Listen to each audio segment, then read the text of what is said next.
Igbo Area TV on the Igbo. Have you heard the latest 7.65 billion fraud? Orji Uzor Kalu gets 12 years imprisonment. That is a breaking news. The courts also winds up company. The Federal High Court has convicted a former governor of Abia State, Orji Uzor Kalu.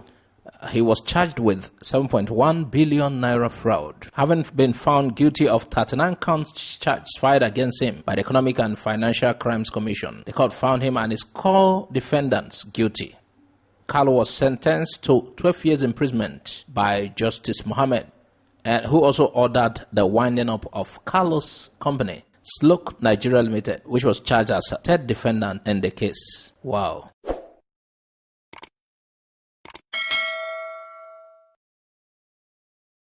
Look at Orji Uzor Kalu being led away into a holding cell. While Justice Idris began reading an abridged version of the 228-page judgment, Orji Uzor Kalu was seen wiping off tears from his eyes with a white handkerchief. His associate, Udogo, was sentenced to 10 years in prison, while the company which was used in perpetrating the fraud, Sloke Limited, was ordered to be wound up by Justice Mohammed. The case began in 2007, that was 12 years ago, when they were first arraigned for offenses, but before a different judge. In amended 39 counts, the Economic and Financial Crimes Commission proved that they conspired and divert 7.65 billion naira from the coffers of Abia State. No wonder Abia is underdeveloped. Imagine that 7-something billion naira in the coffers of Abia State and used for some projects, even if it's to clean up Aba. Meanwhile, while leaving the court, he said shakingly, "Where are you taking us to now? Please don't handcuff me. I will follow you." He doesn't want to be handcuffed in the public while he was pleading with the Nigerian Correctional Service. Meanwhile, some Nigerian celebrities have reacted to the sentencing of Orji Uzor Kalu to 12 years imprisonment for alleged 7.6 billion naira fraud, a crime he was said to have committed between 1999 to 2007. While some applauded the EFCC for trying the former governor, others are of the opinion that the sentencing is fake. They argue that Kalu will appeal the sentencing at the Supreme Court and it will be upturned. And here are some tweets. This one by Uche Jumbo Rodriguez.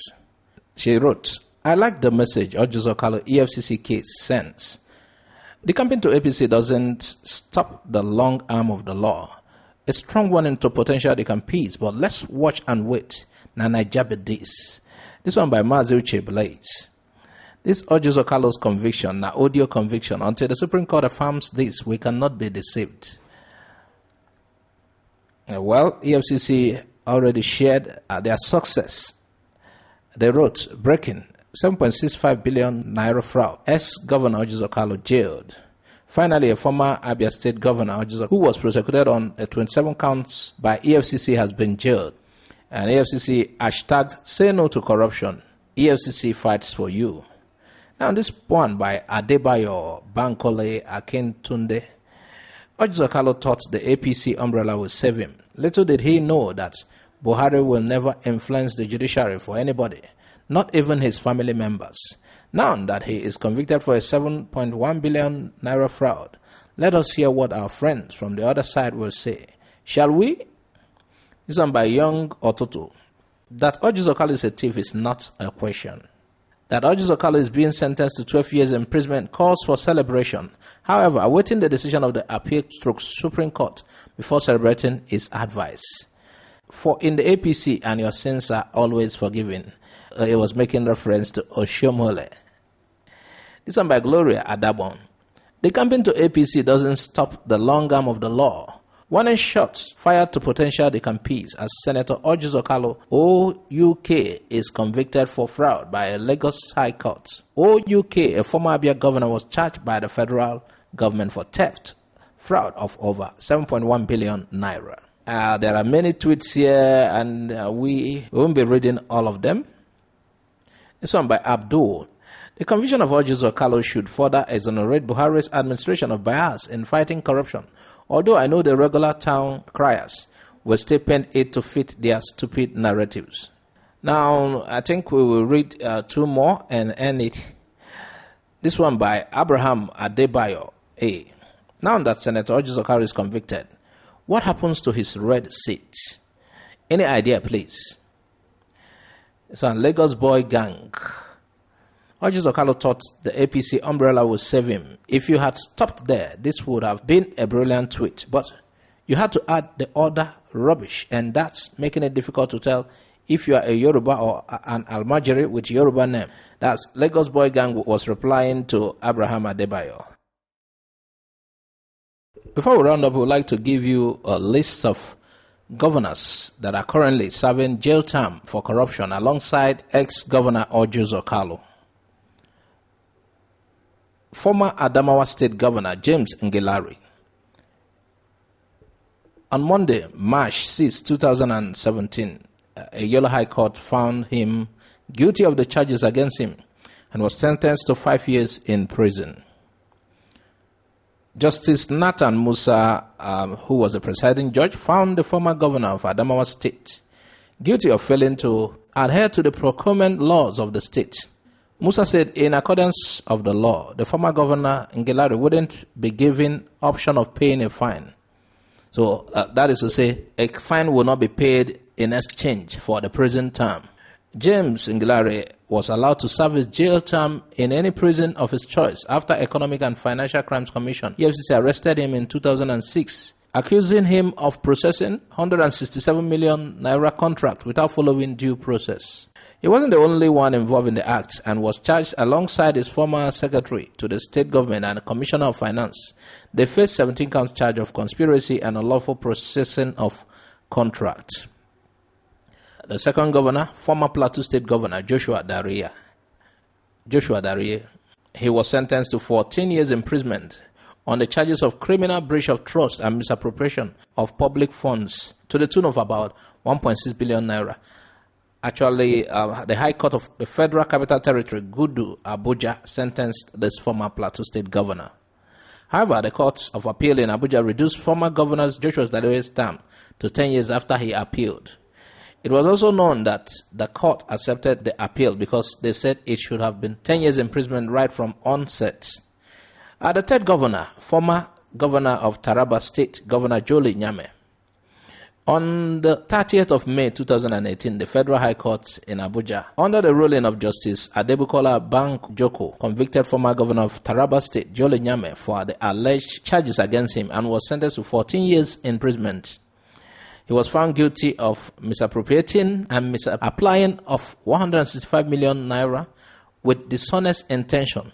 The EFCC actually charged him to court in 2017 on 41 count charges of misappropriation of public funds. The court found him guilty of 27 of that 41 count charges. The judge then asked him to be jailed for 2 years for receiving gratification between 1999 and 2007, 5 years for obtaining public funds without due process, 7 years for criminal breach of trust, making it 14 years jail term in total. However, ex-Governor Jolly Nyame appealed in the Abuja division of the Court of Appeal, and his jail term was later reduced from 14 years to 12 years. According to the court, he must also pay the fine of 495 million naira.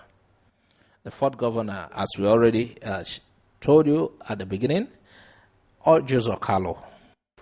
Well, you've heard that. Does it really mean all the ex-governors are innocent? Is it a selective persecution? Well. That is how we have seen it. Don't get involved. Don't lose public funds. And you don't need to ask if you're the only one that is a culprit. No? For getting involved, just face the music. Well, Orji Uzor Kalu is the latest among the governors that were charged and convicted for financial crimes while in office. Just like we used to say in church, this is the latest couple in town. By next week, new people will wed next Saturday. and they are the latest couple. But before we go, there is something we would like to add. Do you notice a similarity, something similar about these governors that were convicted? They are all Christians. Now, does it mean it is common with Christianity to commit crimes? No. Christianity is not to be blamed. Anybody else can be a Christian, but who are those who practice Christianity? A Christian will not steal. A Christian will not rob. A Christian will not bear false witness, lie. So, we better distance these things from Christianity. But there is something about the story. Does it mean the Muslim governors don't commit crimes?